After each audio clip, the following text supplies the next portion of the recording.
Wow, I just shot down a duck by saying fuck. It's like puking on a pile of shit. I wasted all my time on this shit. I want it back. It ruined my life. Man, fuck this game. Fuck it to hell. Fuck it to oblivion. Fuck it to damnation of mankind.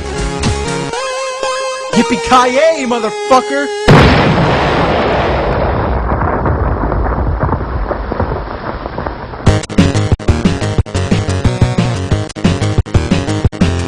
The Magnavox Odyssey was released in 1972, making it the world's first home video game console.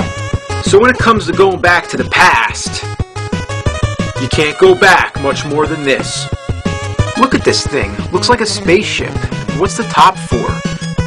The controllers are even stranger. You get a reset button and two knobs on the sides, one to move vertical and one to move horizontal, and then one more to do God knows what. But tell me, how are you supposed to hold these things? Or do you just put them on a table? The wires are bulky and not flexible at all. They're short too. If you're sitting on your couch, the wires don't reach. However, the wire that connects the console to the TV is long as shit.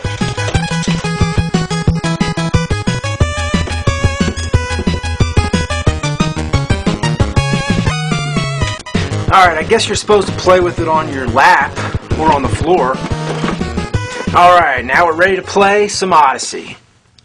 Oh, of course, I forgot one thing. We need a game. These are the games.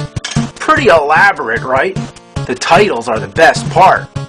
Like, what are some of the games you grew up with? Maybe Wrecking Crew on the NES, or Afterburner on the Sega Master System, or how about Game Number 1 on the Odyssey?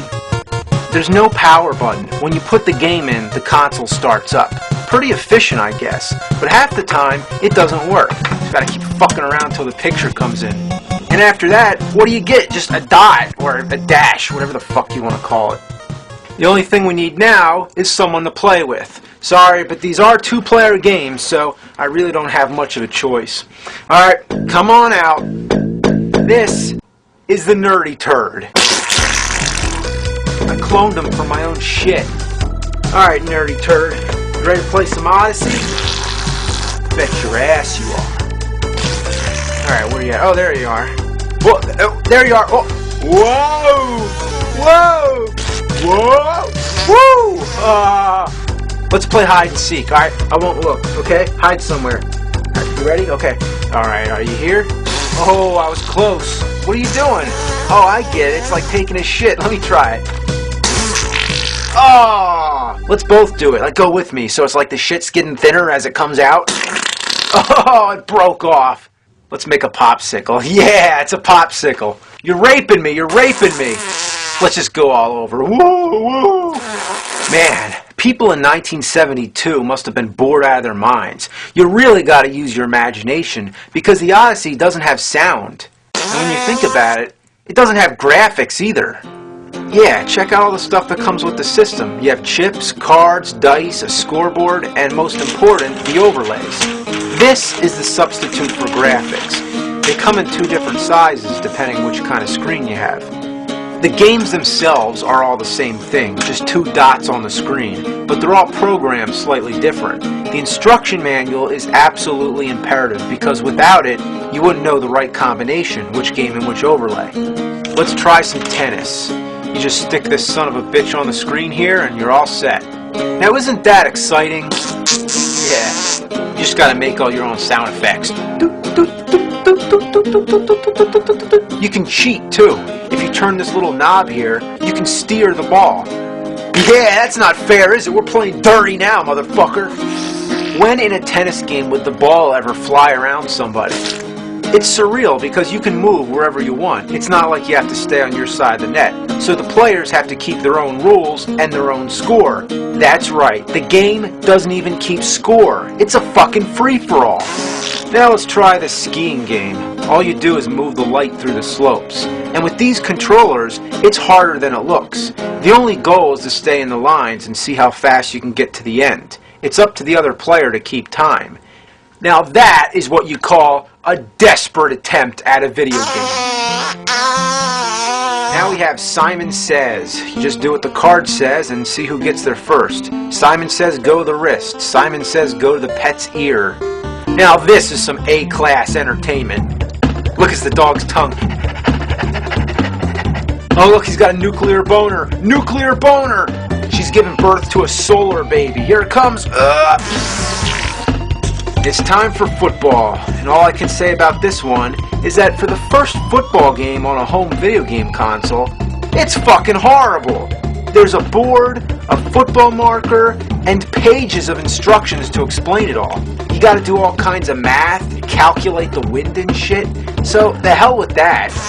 Hockey, this one's more fun. You just try to drive the puck into the opponent's net. If you keep tapping the reset button, you can change direction. Anything goes in this game. Gotta keep it away from the net. Keep it away from the... you bastard. This one's called Anal Logic. Yeah, that sounds fun. It's like the logic of your ass. It's supposed to take place in outer space. You each start on your own planet. I guess maybe your anus and my anus. The idea is to get to the other player's planet by following a pattern of numbers. You figure out the patterns by adding the numbers of the last player's move into some fucking math equation. It might sound like a complete waste of time, but that's because it is.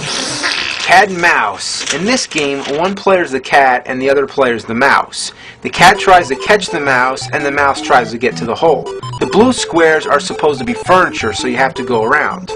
But there's nothing preventing you from passing through, so naturally both players are going to end up cheating. Besides, why can't the furniture look like furniture and the hole look like a hole? Instead, they're visual representations of what they may have looked like if this game had graphics. But it's an overlay. Draw some fucking furniture. Next is Haunted House, the first horror game. You're a detective going around picking up clues. The second player draws the cards telling you what clue to get.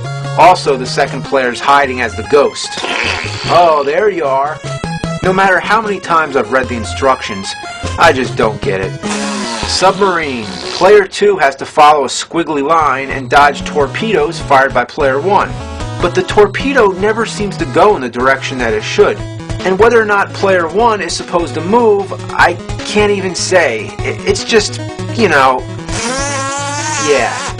States. Okay, this one's just a name that state game. If you draw a card, you move the cursor on the state. But what about the little states? How are you supposed to point at them? I guess you could just point with your finger. This doesn't need to be a video game in any way. I also love how the instructions tells you that Alaska and Hawaii aren't really down there. Hey nerdy turd, did you know that Hawaii isn't really south of Texas? Last game, roulette. For this one, you get out the roulette board, you get out the chips, and you play roulette.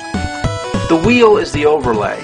Whoever spins the wheel just closes their eyes, moves the cursor all over the place, and then you just look where it landed. If it goes off the wheel, which it does often, you line it up to the nearest number. But most of the time it goes off the screen, so you're never sure where it landed. If you want to play roulette without blowing money on the casinos, then get yourself a roulette mat and a wheel. A wheel and a ball is all you need, not a sheet of plastic with a glowing square on your TV screen. In conclusion, it just... yeah, you said it. Primitive isn't even the word. It barely qualifies as a video game. Master Shake would say, it's like if I want to play Tetris, I draw it on a flip book and animate it. You might as well be playing with rocks.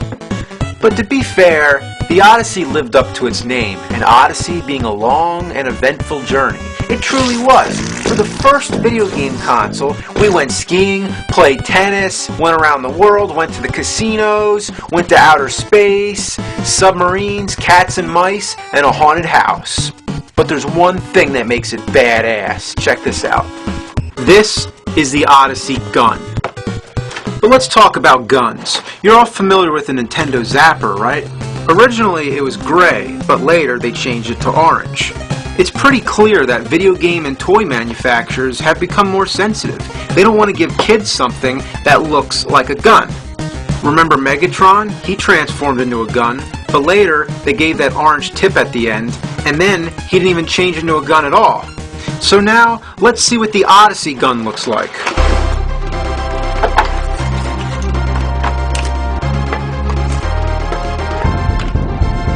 Well, the Odyssey doesn't fuck around. I mean, this is what you call a gun. I mean, look at it. It's a gun. It's a fucking rifle.